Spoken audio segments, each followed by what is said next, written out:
Tuhan memang baik. Tuhan Yesus baik, selama-lamanya dia tetap baik kepada siapapun yang mau datang kepadanya, karena dia sedang menunggu kita. Gimana reaksi kita? Apakah kapan kita datang kepadanya? Dia selalu datang, dia selalu ada, dia selalu menunggu kita, karena Tuhan Yesus itu sangat mengasihi kita, anak-anaknya. Dia tidak mau kita jauh daripadanya, dia tidak mau kita itu tuh pergi jauh darinya. Memang tidak semua orang dapat melakukan sesuatu yang sesuai dengan apa yang Tuhan sudah berikan, karena setiap orang itu tuh berbeda-beda. Setiap orang itu berbeda-beda pendapat, berbeda-beda pikirannya, berbeda-beda karakternya, karunianya juga berbeda-beda yang Tuhan berikan kepada setiap insan. Semua orang, Tuhan sangat mengasihi kita semua. Kisah ini kadang-kadang saya ingat, saya renungkan gimana perjalanan hidup seseorang, terutama perjalanan hidup saya. Perjalanan hidup saya itu tuh sangat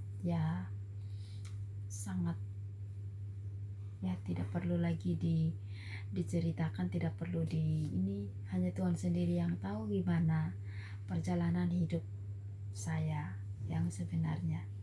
Memang sih saya Kristennya dari kecil. Waktu itu saya memang Kristennya dari kecil, belajar firman Tuhan, pernah ke sekolah minggu dari kecil, pernah mengajarkan anak-anak sekolah minggu, ikut kebaktian, tabis CD, belajar firman. Banyak hal yang saya sudah lakukan untuk mendapatkan, untuk mengetahui, tapi waktu itu semuanya kosong. Memang belajar tapi kosong, hilang begitu aja kayak angin lalu gitu. Ada yang saya ingat terus, ada yang saya ingat firman-firman yang saya baca waktu dulu-dulu itu saya ingat sampai sekarang, saya ingat, tetap ingat terus. Sebab untuk itulah kenapa dibilang kita harus membacakan firman Tuhan. Firman Tuhan, di saat kita membacakan firman Tuhan, firman itu akan tertanam di sini terus. Tapi kadang-kadang ego kita itu tuh yang gak bisa kalah, gak bisa dikalahin egoisnya kita itu. Kalau bagi saya itu seperti itu. Kadang saya lupa sama Tuhan, lupa akan kebaikan Tuhan selama itu.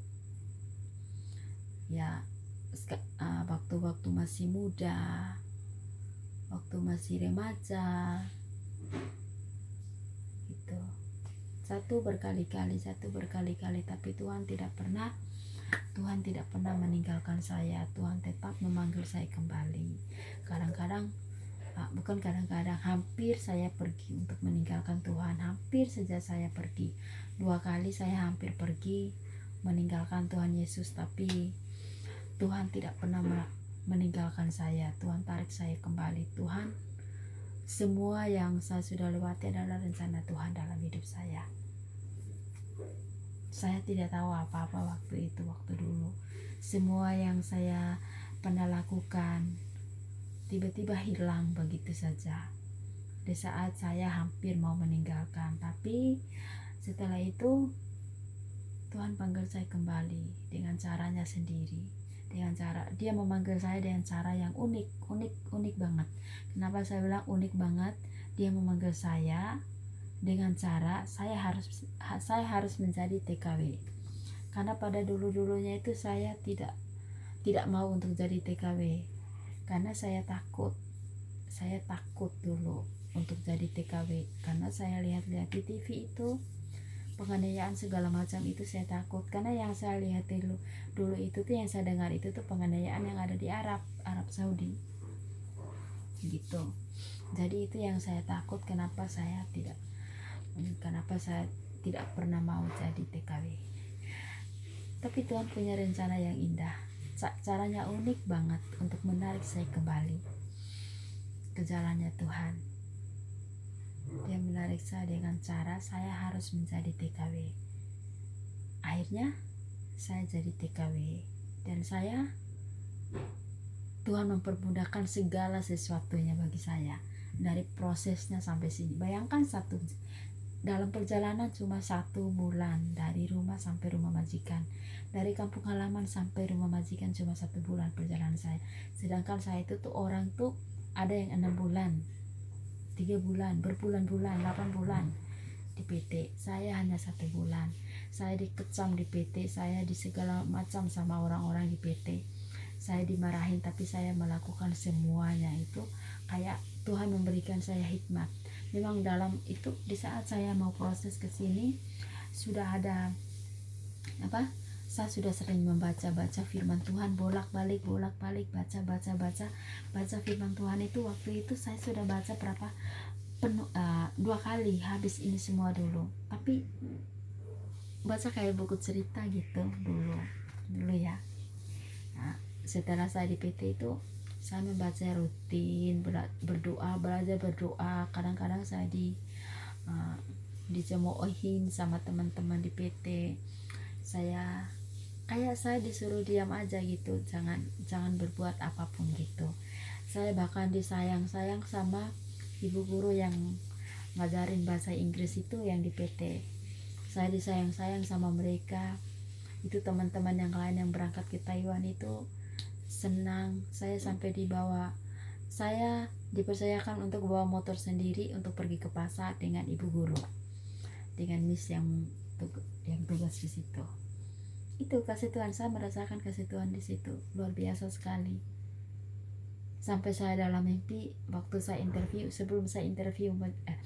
setelah saya diinterview sama majikan, sampai saya bermimpi ketemu majikan saya waktu dia jemput saya di PT dengan anaknya 1. Mereka 2, ternyata betul sampai sini. 2 orang betul, saya sama anak itu yang datang dalam mimpi saya yang itu. Luar biasa pokoknya. 2 hari saya jadi agent, langsung masuk kerja. Ya lumayan, pertama itu memang seperti itu.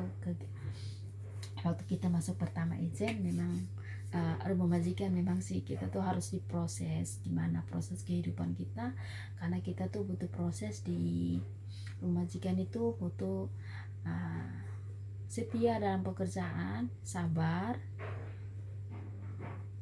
dan benar-benar apakah kita tuh sungguh-sungguh ingin bekerja.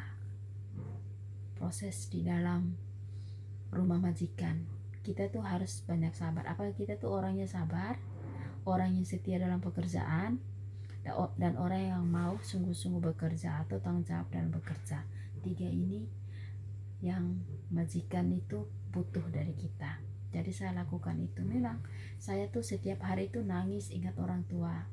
Di saat saya belum dapat handphone, saya dikasih telepon 1 kali sebulan, pakai telepon rumah ke kampung.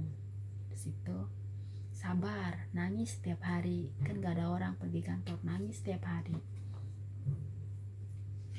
Setelah 6 bulan saya dikasih handphone sama bos. Itu prosesnya selama 6 bulan. Setelah 6 bulan itu bos kasih saya handphone, itu ada proses baru lagi. Itu setelah 6 bulan, 10 bulan saya minta untuk pergi ke gereja. Bos ngantarin saya pergi gereja.